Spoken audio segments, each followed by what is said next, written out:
Yes, we are live now. Hello friends, this is Himanshi and welcome to. जैसा कि हम सभी जानते हैं कि जो उम्मीद है कि जून 20 तक नोटिफिकेशन आ जाए, नहीं भी आएगा अगर हमें नहीं पता ये न्यूज कितनी सच्ची है, उस केस में भी क्या है कि जून जुलाई तक हमें अपडेट तो आना है।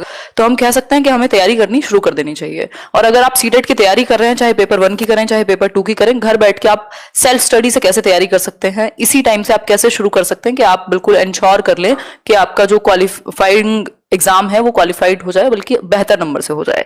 और अगर अभी इस महीने या अगले महीने अगर नोटिफिकेशन आता है जून या जुलाई के बीच में, तो मुझे लगता है 90% चांसेस तो यही है कि सिलेबस वगैरह में कोई चेंज नहीं होगा, क्योंकि इतनी जल्दी परिवर्तन संभव नहीं है। बाकी 10% फिर भी छोड़ देते हैं। तो उस केस में तैयारी जो है एग्जाम के जैसा पैटर्न रहा है उसको समझते हुए देखते हैं तैयारी कैसे करेंगे। ठीक है, स्टार्ट करते हैं। अपियरिंग कैंडिडेट सीटेट दे सकते हैं, उसमें कोई भी दिक्कत नहीं। अगर आप सेकेंड ईयर में हैं अपने, कोई दिक्कत नहीं है, अपियरिंग में आप सीटेट दे सकते हैं। और वो चीजें जो हमें ध्यान में रखनी है इस एग्जाम की तैयारी करते हुए, चाहे कुछ भी चेंज हो जाए चाहे कोई भी चेंज ना हो, तब भी ये चीजें एज इट इज रहेंगी। जो सिलेबस है, क्योंकि सीबीएसई सिलेबस एकदम क्लियर कट देता है, मैं शेयर भी कर दूंगी जो पिछले साल का सिलेबस है, वही सिलेबस काफी सालों से चला आ रहा है। तो अगर हम बात करें तो सिलेबस बिल्कुल फिक्स्ड रहता है। अभी भी अगर पैटर्न भी चेंज होगा कभी भी अगर, तब भी सिलेबस एकदम क्लियर कट सीबीएसई देता है आपके सभी सब्जेक्ट्स का। ठीक है बात। इस बात को अगर हम समझें तो सिलेबस हमारे लिए बहुत बड़ी चीज है। पेपर 1 दें चाहे आप पेपर 2 दें, सिलेबस एकदम क्लियर कट है। ठीक, सबसे पहले सिलेबस को पढ़ना है, आंख बंद करके ग्रामर पढ़ना शुरू नहीं कर देना, क्योंकि आती नहीं है ना। क्योंकि 2 नंबर के लिए 3 नंबर के लिए पूरी ग्रामर तो आप नहीं पढ़ेंगे, तो समझेंगे उसको। फिर है क्या नहीं करना है, उस पर भी बात करेंगे। प्रीवियस ईयर क्वेश्चन पेपर, ये सबसे ज्यादा महत्वपूर्ण है। चाहे कुछ भी चेंज हो जाए, ये चेंज नहीं होगा और ये आधार है एक तरीके से। अगर आपने 2011 से 2021 तक, जो पिछले 10 सालों के, है ना, 10 साल अभी हुए हैं इस बार ही, अगर हम बात करें सीटेट को, तो कई लोग तो पहले से ही 10 साल के प्रीवियस ईयर सॉल्व करा देते थे, जब 10 साल हुए भी नहीं थे इसको। तो 2011 से 2021 तक के अगर आपने प्रीवियस ईयर, और 2011 भी छोड़ दो, अगर 2013-14 के बाद से भी या 15 से भी अगर आपने 21 तक पेपर सॉल्व किए हुए हैं, तो वो आपका पेपर कोई रोक नहीं सकता। अगर आपको वो पेपर सॉल्व करते समय समझ आ गए और आपके टॉपिक्स क्लियर हो गए वो वाले, सिर्फ प्रीवियस ईयर भी अगर आपने अच्छे से किया हुआ है, लिख के ले सकते हो आप इस बात को कि आप क्वालिफाई कर जाएंगे एग्जाम, अगर आपने ढंग से सिर्फ प्रीवियस ईयर को कर लिया। और हमारे साथ दिक्कत क्या, हमें लगता है प्रीवियस ईयर तो आ चुके, अब तो ये आएंगे नहीं, तो इनका क्या पॉइंट है। जबकि सीटेट में इतने क्वेश्चन रिपीट होते हैं, और जो रिपीट नहीं होते वो घुमा करके पूछ लिए जाते हैं सेम टॉपिक से, क्योंकि सिलेबस फिक्स्ड है। अगर 15-20 टॉपिक हैं सीडीपी में, बाल विकास में 30 नंबर के, तो वो उतने ही हैं, वो फिक्स्ड हैं। हर साल वहां से क्वेश्चन आना है। प्याजे वाइगॉस्की कोलबर्ग से अगर 5-6 क्वेश्चन मिला करके आने, तो वो आने हैं। ठीक, इसके अलावा अगर हम बात करें बुक्स की, अब बुक्स यहां पे कम महत्वपूर्ण हो जाती है, क्योंकि हमारे पास इतना कुछ है।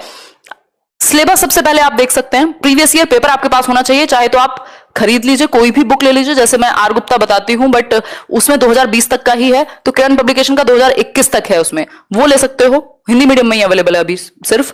या फिर अगर प्रीवियस ईयर नहीं भी लेने, तो सीटेट की वेबसाइट से जाकर के आप प्रीवियस ईयर डाउनलोड कर सकते हो विद ऑफिशियल आंसर की। ऑफिशियल आंसर की पे पूरा भरोसा करना है। और एटलीस्ट इतने सीटेट की वेबसाइट से जो प्रीवियस ईयर है, मैंने अपलोड भी किए हुए हैं टेलीग्राम चैनल पे, फिर से मैं अपलोड कर दूंगी, पीडीएफ शेयर कर दूंगी, वो अपने पास रखिए, मैं उनको कल तक शेयर कर दूंगी, जो प्रीवियस ईयर है सीटेट की वेबसाइट पे। बुक्स की अगर हम बात करें, आप 2 चीजें कर सकते हैं, या तो आप अलग अलग सब्जेक्ट की बुक लें, नहीं तो आप अवॉइड कर सकते हैं, नहीं लेंगे तब भी हो जाएगा क्लियर। रीजन कैसे होगा, यहां लेट्स लर्न पे प्लेलिस्ट्स बनी हुई हैं। ठीक है, बिल्कुल ये यूट्यूब पे बनी हुई है, जो एकदम फ्री है सभी के लिए देखना, जिसमें मैंने कुछ मैराथन सेशन लिए हुए हैं अलग अलग सब्जेक्ट के लिए। सबसे पहले वो मैराथन सेशन देख लीजिए, सीडीपी यानी चाइल्ड डेवलपमेंट एंड पेडागोजी का एक मैराथन सेशन देख लिया, पूरे नोट्स बना लिए, या पीडीएफ भी उसका मैंने शेयर किया हुआ होगा। फिर क्वेश्चन ट्राई किए, फिर दूसरे सब्जेक्ट का देखा, फिर तीसरे सब्जेक्ट का देखा, हिंदी, इंग्लिश, मैथ्स, सबका देख लो एक एक करके। नहीं तो अलग अलग सब्जेक्ट की बिल्कुल चैप्टर वाइज प्लेलिस्ट भी है, स्पेशली सीडीपी की, उनको देख लो और नोट्स बना लो। कोई जरूरत नहीं कोई किताब लेने की, सिर्फ एक प्रीवियस ईयर ले लीजिए और सिलेबस आपको आइडिया हो। आगे बढ़ेंगे, समझेंगे, फिर भी अगर किताबें लेनी है तो मैं बता दूंगी, सजेस्ट कर दूंगी 2-4। स्ट्रक्चर की यदि हम बात करें, एक पेपर है पेपर 1, जो होता है प्राइमरी के लिए, कक्षा 1 से 5 तक के लिए। अगर आपको शिक्षक बनना है या शिक्षिका बनना है, बेसिकली टीचर बनना है, तो आप क्या करेंगे, पेपर 1 देंगे for 1st to 5th teachers. ठीक, और 6th to 8th के लिए अभी वो तो आया नहीं है पीजीटी वाला, आगे शायद तीसरा लेवल भी आ जाए इसमें। तो 1st to 5th के लिए आपके पास पेपर 1 की तैयारी और अगर आपको दोनों दें, आप दोनों भी दे सकते हो, दोनों में से किसी एक में फेल हो जाते हो तब भी दूसरा पेपर वैलिड रहता है। अभी लाइफ टाइम हो ही गई है वैलिडिटी, तो उसमें भी कोई दिक्कत नहीं, अगर आपने एक बार अच्छे से पास कर लिया कोई टेंशन नहीं। पेपर 1 में भी 5 सब्जेक्ट है, ये भी 150 नंबर का ही पेपर है, ठीक, और ये भी 150 मार्क्स का ही है, ठीक है बात। अगर मैं बात करूं नेगेटिव मार्किंग दोनों में से किसी में नहीं है, 2.5 घंटे का ही पेपर है, 150 ही मिनट है, पूरा भरपूर टाइम है आपके पास, ऑफलाइन है पेपर अभी भी। 5 सब्जेक्ट हैं आपके पेपर 1 में, ध्यान से समझिएगा, और 4 सब्जेक्ट हैं आपके पेपर 2 में, जिनमें से आउट ऑफ 5 3 सब्जेक्ट यहां भी बिल्कुल सेम है, डिट्टो सेम लेवल है, लेवल में भी कोई खास अंतर नहीं है, और 3 सब्जेक्ट यहां भी सेम है, सिर्फ एक सब्जेक्ट अलग है आपका पेपर 2 के लिए। यदि आप साइंस एंड मैथ्स के टीचर बनने जा रहे हैं तो आपके लिए साइंस एंड मैथ्स आएगा, और अगर आप ह्यूमैनिटीज या कॉमर्स बैकग्राउंड से हैं तो उस केस में एसएसटी आ जाएगा 60 नंबर का पेपर 2 के लिए।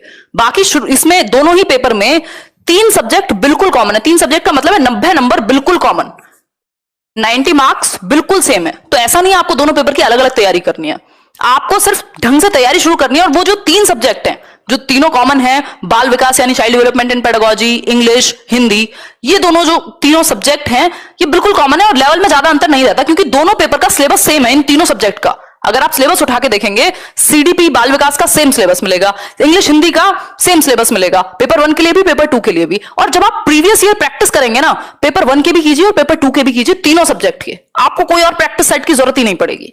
पेपर 1 पेपर 2 दोनों के कर लीजिए, क्योंकि सिलेबस सेम है। इससे अच्छा स्टैंडर्ड क्वेश्चन आपको कोई दे नहीं सकता बना के, कोई टीचर मेड क्वेश्चन पेपर इतना बढ़िया नहीं बना सकता जो स्टैंडर्ड सीबीएसई बना के देता है क्वेश्चंस। तो प्रीवियस ईयर आप दोनों के प्रैक्टिस कीजिए, चाहे आप पेपर 1 देने जा रहे हैं चाहे आप पेपर 2 देने जा रहे हैं। 3 सब्जेक्ट जो कॉमन है, child development and pedagogy, Hindi और इंग्लिश, इन तीनों के प्रीवियस ईयर दोनों लेवल के करिए सिलेबस के साथ साथ। ये 90 मार्क्स अगर आपके मजबूत हैं, बाकी जगह आप थोड़े कम भी ले आएंगे तब भी पास हो जाएंगे, या अच्छे भी नंबर आएंगे, वो आपकी मेहनत पे डिपेंड करता है। पेपर 1 की अगर हम बात करें, 5 सब्जेक्ट की बात करें, अभी हम धीरे धीरे चर्चा कर रहे हैं आप कैसे स्टडी प्लान बनाएंगे। फर्स्ट ईयर वाले भी कर दो, क्या दिक्कत है।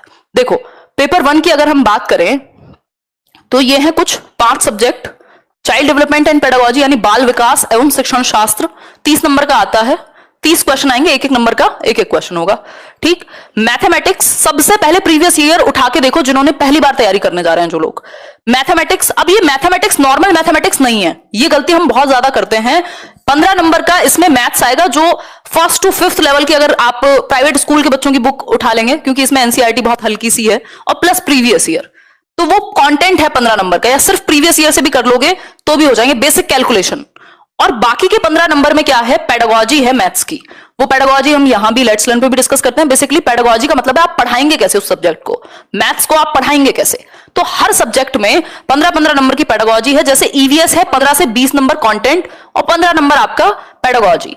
ईवीएस के लिए टोटल एनसीईआरटी पढ़िए, 3rd क्लास से 5th क्लास तक की एनसीईआरटी, मैंने समरी भी बनाई हुई है एक एक चैप्टर की, यही लेट्स लर्न पे, वो देख लीजिए अगर पढ़ने में इंटरेस्ट नहीं है तो, नंबर पूरे आ जाएंगे। साथ में अगर हम बात करें जितने सेक्शन वो एनसीईआरटी का है वहां से पूरे आएंगे। इसका मतलब ये नहीं है लोग तोड़ मरोड़ के पेश कर देते हैं कि एनसीईआरटी पढ़ के पूरे 30 आ जाएंगे, ठीक। बाकी 15 नंबर की पेडागोजी भी एनसीईआरटी से ही इंस्पायर्ड होती है, तो वो भी मैंने डिस्कस की हुई है यही चैनल पे, प्लेलिस्ट देखिए, मैं लिंक शेयर कर दूंगी टेलीग्राम पर।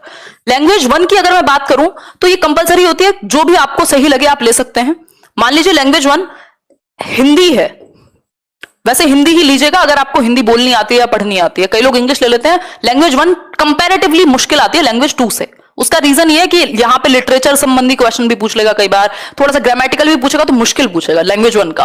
अगर आप हिंदी लेते हैं तो हिंदी आपके लिए आसान रहती है, आपको पता भी नहीं लगता अंतर दोनों के बीच में, ठीक। तो जनरल रिकमेंडेशन मेरी यही रहती है। अभी खैर फॉर्म आएंगे तब बात करेंगे इस बारे में। तो लैंग्वेज 2 की यदि हम बात करें तो मान लीजिए आपने इंग्लिश ले ली, दोनों लैंग्वेज आप सेम नहीं ले सकते। वैसे 22 भाषाएं या 21 लैंग्वेज का ऑप्शन है, आप बंगाली भी ले सकते हैं, आप संस्कृत भी ले सकते हैं, वो आपकी मर्जी है, लेकिन दोनों लैंग्वेज अलग अलग लेनी है हमें।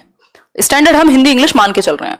इनका सिलेबस है 15 नंबर की, इसमें आती है पेडागोजी, हिंदी और इंग्लिश में स्पेशली, और 15 नंबर की इसमें आती है आपकी क्या बोलते हैं, पैसेज, ग्रामर रटते हैं लोग इसके लिए, जिसका कोई औचित्य नहीं है।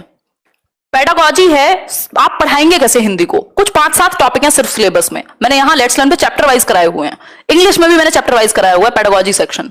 बाकी के जो 15 नंबर है ना पैसेज के, यानी गद्यांश पद्यांश के, 7 नंबर का एक, 8 नंबर का एक, उसके लिए आपको करनी है प्रीवियस ईयर से प्रैक्टिस, और कुछ नहीं करना गद्यांश के लिए। आपको समझ में आ जाएगी, उसी तरह के गद्यांश और पद्यांश आते हैं। क्लियर है बात। इतनी बात क्लियर हो गई। अब पेपर 2 की अगर हम बात करें, देखिए अगर हम बात करें पेपर 2 की यदि हम बात करें तो यहां आते हैं 4 सब्जेक्ट। अगेन 3 सब्जेक्ट कॉमन है। अगर आपने सीडीपी की तैयारी और हिंदी इंग्लिश की तैयारी पहले ही कर ली तो यहां सेम है, कोई दिक्कत नहीं। 90 नंबर की तैयारी आपकी हो चुकी। आपको एक सब्जेक्ट अलग तैयार करना होगा। यदि आप ह्यूमैनिटीज से हैं, यानी आर्ट्स स्ट्रीम बोल देते थे पहले, या फिर आप अगर कॉमर्स से हैं तो जनरली आप लेते हैं एसएसटी, और दूसरे केस में अगर आप बीएससी वगैरह से करके आए हैं तो आप साइंस एंड मैथ्स ले लेते हैं। ये आपका सब्जेक्ट 60 नंबर का आता है। इसमें ये थोड़ा सा गड़बड़ करके दी हुई है, 60 नंबर का आता है। ठीक, अगर हम बात करें तो ये 60 मार्क्स टोटल आपके एनसीईआरटी बेस्ड हैं। टोटल एनसीईआरटी बेस्ड हैं 60 मार्क्स आपके। अगर आप एसएसटी की एनसीईआरटी अभी से पढ़ना शुरू कर दीजिए, 6th 7th 8th की, पेपर 1 वाले पढ़ेंगे 1st to 5th की एनसीईआरटी, और पेपर 2 वाले पढ़ेंगे 6th to 8th की एनसीईआरटी, क्योंकि आपको उसी लेवल का टीचर बनने जाना है। ठीक है बात।